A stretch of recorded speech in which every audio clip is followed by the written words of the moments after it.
Então vamos dar sequência, agora que deu para ver como que nós utilizamos aí a ferramenta de seleção direta para editar os pontos, nós vamos fazer o seguinte.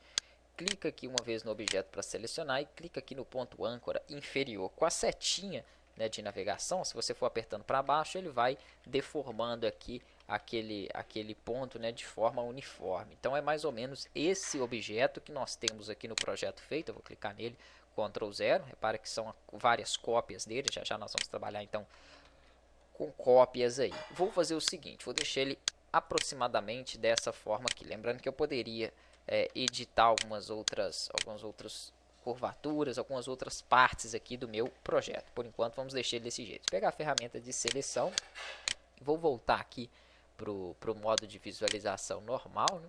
Pronto, onde tem cor. Vou clicar sobre esse objeto, vamos tentar colocar aqui pelo menos as cores iniciais, laranja, e o outro está mais ou menos nesse tom de cinza mesmo. Então venho aqui na paleta de cor e vou escolher uma cor laranja para esse objeto. Ok, pode ser um laranja mais escuro, não. Esse mesmo. Ok. Depois nós vamos trabalhar com outras formas aí também de cores. Agora vamos passar para a parte de cópia ou de duplicar objeto. Vou pegar a ferramenta zoom aqui, ó, atalho para ela tecla Z, e vou selecionar esse objeto para ele dar um zoom nele aqui, para que vocês possam entender alguns. Vou dar até um Ctrl menos para afastar um pouquinho. Algumas opções referentes à rotação. Com essa primeira ferramenta que é o ponteiro, a seleção, dá um duplo clique em cima dela e ele abre essa caixinha para a gente poder mover e rotacionar os objetos e fazer cópias também. Horizontal é o que? Se eu coloco aqui um valor horizontal, vou colocar por exemplo 15. E peço para e clico fora, por exemplo, ó, ele move o meu objeto aqui, né? Vou clicar em outra caixa aqui, a 15 pixels. Deixa eu pedir aqui para ele fazer o seguinte, vamos dar OK.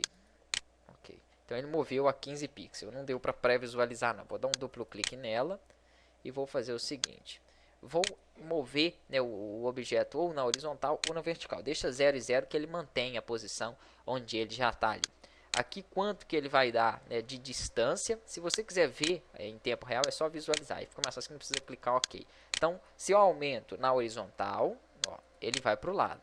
Se eu aumento na vertical, né, vou colocar aqui 50, ele vai descer. Então, vou deixar 0. Opa, não era para dar OK. Vou dar um duplo clique. Deixa eu dar um Ctrl Z para desfazer. Quero ele aqui mesmo.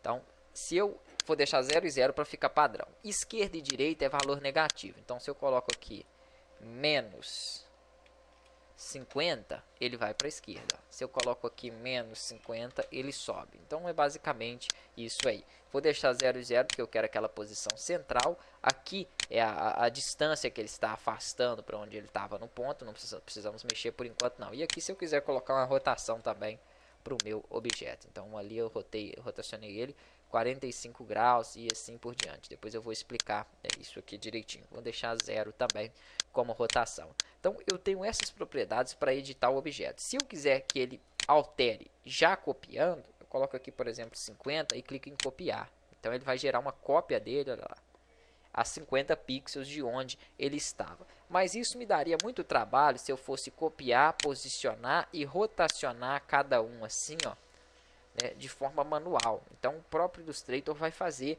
isso aí pra gente. Falando um pouco sobre rotação, dá para fazer a rotação simples com a ferramenta de seleção, mas eu tenho aqui também uma ferramenta própria, né, para a gente trabalhar com rotação, a ferramenta girar. Bem aqui, né, no segundo conjunto aqui. Aliás, no terceiro, né? Primeiro conjunto, segundo, terceiro. Tecla de atalho para ela, ferramenta letra R. Para que serve essa ferramenta? Obviamente, ela serve para rotacionar o objeto. Então, eu posso clicar, né, de forma livre em cima dele e arrastar girando. Só que ele gira ele sempre do eixo central. A posição aqui para rotação, ó, é o centro do objeto. Se eu quiser mudar essa posição, eu clico sobre esse centro, que está de azul, e arrasto ele para o outro lado. Vou colocar ele na pontinha aqui. Então, repara que agora ele vai girar com base naquela área onde eu coloquei ele. Então, isso é interessante que vocês saibam essas diferenças também na hora de fazer a rotação. Sabendo disso aqui, nós temos um comando que faz o seguinte, ó. Vamos deletar esse objeto. Vou clicar em cima desse principal. Vou dar um duplo clique e vou falar aqui que é o seguinte. Ele vai mover, né? Deixa eu deixar 0 e 0 para ele não ter alteração. ele vai mover a partir de onde ele estava 50 pixels para a direita e vou copiar. Eu posso até fazer uma rotação nele aqui de 90 no ângulo. Ok, copiei. Perfeito. Se eu continuo duplicando, como que eu continuo duplicando? Aqui tem transformar, ó, o comando é Ctrl D. Então ele vai continuar repetindo aquela alteração que eu fiz. Ó, Ctrl D, Ctrl D, Ctrl D. Eu vou afastar um pouquinho a página. Ele vai sempre mantendo aquela mesma direção que foi dada ao objeto. Então é isso que nós vamos utilizar na próxima aula para fazer ele girar aqui em torno certinho, completando como estava aqui no projeto feito.